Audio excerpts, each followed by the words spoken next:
നമസ്തേ. ജയ് ശ്രീകൃഷ്ണ. ശ്ലോകം 28.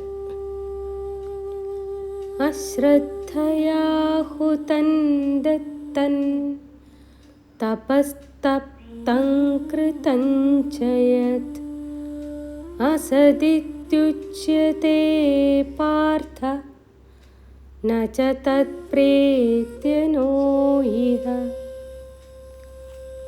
ഹേ പാർത്ഥ, അശ്രദ്ധയോടുകൂടി അനുഷ്ഠിക്കുന്ന ഹോമം, ദാനം, തപസ്, കർമ്മം ഇവയെല്ലാം അസത്ത് എന്ന് പറയപ്പെടുന്നു.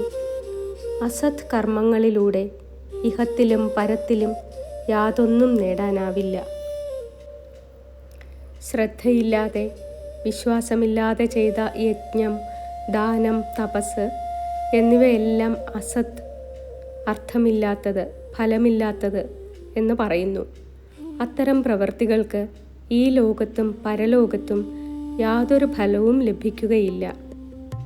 ഈ ശ്ലോകത്തിൽ ഭഗവാൻ കൃഷ്ണൻ അർജുനനോട് വളരെ പ്രധാനപ്പെട്ട ഒരു സത്യം പറയുന്നു. എന്ത് നല്ല കാര്യമായാലും യജ്ഞം, ദാനം, തപസ് ഇവയെല്ലാം വളരെ ശ്രദ്ധയോടെ, വിശ്വാസം, ഭക്തി, ആത്മാർത്ഥത എന്നിവയോടെ ചെയ്യണം.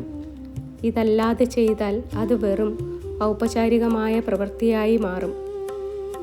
അശ്രദ്ധയ എന്നത് മനസ്സില്ലാതെ, നിർബന്ധത്താൽ, കാണിക്കയായി അല്ലെങ്കിൽ സംശയത്തോടെ ചെയ്യുന്നത്. അങ്ങനെ ചെയ്യുന്ന പ്രവൃത്തികൾ ആത്മീയ വളർച്ച നൽകില്ല, പുണ്യം നൽകില്ല, ദൈവാനുഗ്രഹം ലഭിക്കില്ല. അതുകൊണ്ടാണ് ശ്രീകൃഷ്ണൻ പറയുന്നത് അത്തരം പ്രവൃത്തികൾ അസത് ആണെന്ന്. എന്തു നല്ല കാര്യമായാലും ഹൃദയപൂർവ്വം ചെയ്യുക. ഭക്തിയോടെയും വിശ്വാസത്തോടെയും ശ്രദ്ധയോടെയും ചെയ്യുമ്പോഴാണ് ഫലം ലഭിക്കുക. നന്ദി. 17-ാം അധ്യായത്തിലെ സമാപന ശ്ലോകമാണ് ശ്ലോകം 28. ഓം തസ്സദിതി ശ്രീമദ് ഭഗവത്ഗീതാസു ഉപനിഷത്സു ബ്രഹ്മവിദ്യായാം യോഗശാസ്ത്രേ ശ്രീകൃഷ്ണാർജുന സംവാദേ ശ്രദ്ധാത്രയവിഭാഗയോഗോ നാമ 17-ോऽധ്യായഃ. ഓം ശ്രീകൃഷ്ണാർപ്പണമസ്തു. ഹരി ഓം.